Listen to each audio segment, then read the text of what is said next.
আজকের প্রধান অতিথি আমাদের জাতীয় সমাজতান্ত্রিক দল জেএইটির কেন্দ্রীয় সহসভাপতি মিসেস তানিয়া লাল উপস্থিত আছেন। জাতীয় সমাজতান্ত্রিক দল জেএইটির লক্ষ্মীপুর জেলার ছিলেন এক আমলে নেতৃত্ব দিয়ে এখন ঢাকা শহরে আমাদের নেত্রী তানিয়ারের সাথে রাজনীতির সাথে অনেক ভূমিকা রেখেছেন বেলায়েত হোসেন বেলাল ভাই, যুগ্ম সাধারণ সম্পাদক কেন্দ্রীয় কমিটি। সম্মানিত উপস্থিত আমার জাতীয় যুব পরিষদের অনেক ইউনিয়নের নেতা কর্মী ভাইয়েরা, আপনাদেরকে আমি বক্তব্য দিতে পারলাম না, কারণ সময় সংকীর্ণতা। এই জন্য সর্বপ্রথম আমার ওয়ার্ড নেতা হতে ইউনিয়ন নেতা পর্যন্ত আমি আপনাদের আমার অন্তরস্থল থেকে একটু ভালোবাসা দিতে চাই। নিবেন না? নিবেন? তাই আমি বলতে চাচ্ছি, এই জাতীয় সমাজতান্ত্রিক দল জেএইটির 1972 সালে 31 অক্টোবর জাতীয় সমাজতান্ত্রিক দল জেএইটি গঠন করেছিল।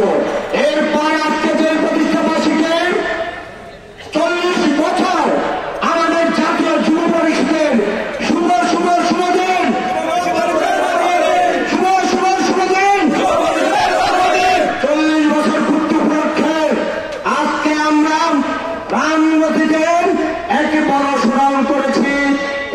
এজন্য আমি আবারও আমাদের ইউনিয়ন লিডার ওয়ার্ড নেতাদেরকে যারা অনেক পরিশ্রম করেছেন, শরীফের মতো ছেলে হারমোনি সহ এখানে নিয়ে এসেছেন, কারণ আমার যুব পরিষদ এই নেতাগুলো কখনো তাকে দেওয়া লাগে না।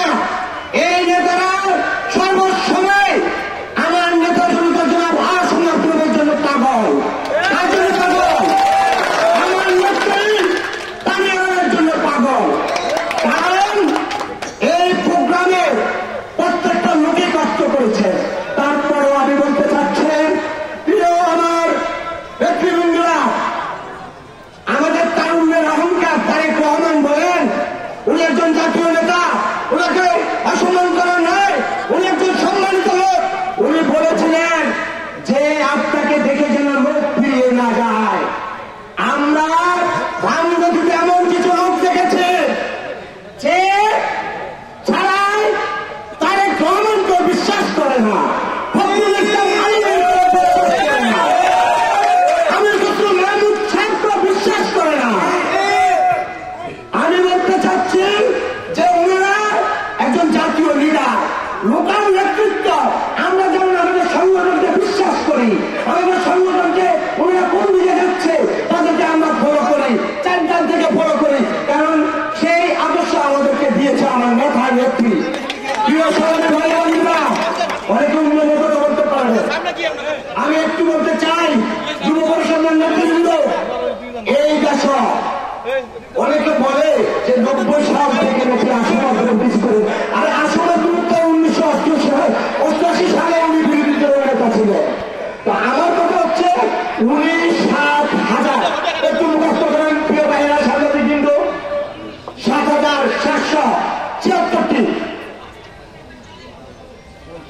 পোল কালপাট ব্রিজ, বড় বড় সেতু কে করেছে?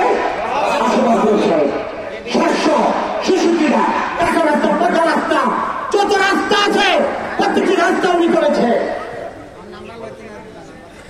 ইউনিয়ন আমাদের মায়েরা যখন গর্ভ অবস্থা ছিল, লক্ষ্মীপুর যেতে পারত না, তখন উনি ইউনিয়নে স্বাস্থ্য কমপ্লেক্স করেছিলেন না বন্ধুর জন্য। এটা কি উন্নয়ন নয়? অসমাপ্ত সাহেব রামগতিতে বলক দিয়েছেন, সেই বলক অবস্থায় এখন রামগতি আছে। অসমাপ্ত মদিনার বলক দিয়েছেন, সেই মদিনার এখন বলক আছে। অসমাপ্ত একটি পরিষ্কার করেছেন, কি ওনার জন্য করেছেন নাকি আপনাদের জন্য করেছেন?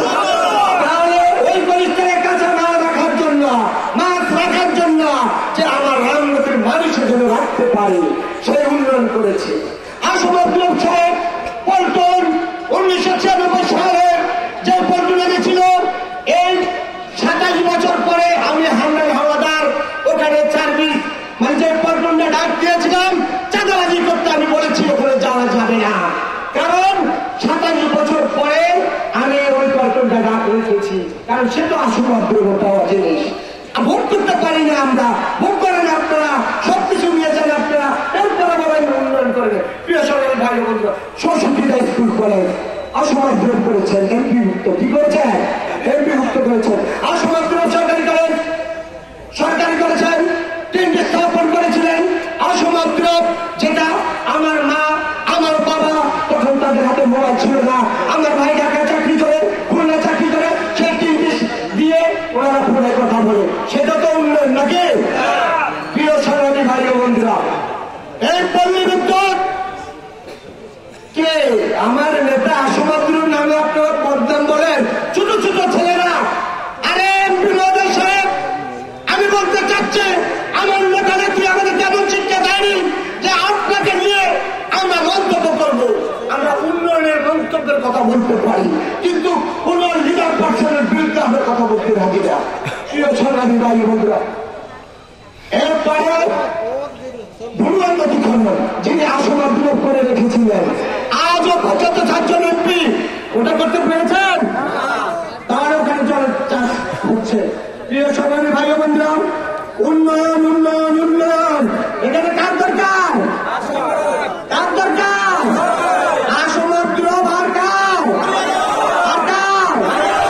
প্রিয় সরকারি ভাই বন্ধুরা, উন্নয়ন অনেক আছে, লিস্টি দিলে আমাদের কাগজ এখান থেকে যেখানে স্টেট আছে ওই লেখাও শেষ হবে না। এই বলে আমি আমার বক্তব্য শেষ করছি। আমাদের যারা পৌর আয়োজক এবং ইউনিয়ন পর্যায়ের নেতারা, ওয়ার্ড পর্যায়ের নেতারা যারা কষ্ট করেছেন, আমি জাতীয় যুব পরিষদের পক্ষ থেকে, রামগতি উপজেলার পক্ষ থেকে আন্তরিক অভিনন্দন জানিয়ে আমি আমার বক্তব্য শেষ করছি। জয় হোক জাতীয় যুব পরিষদ। আসসালামু আলাইকুম।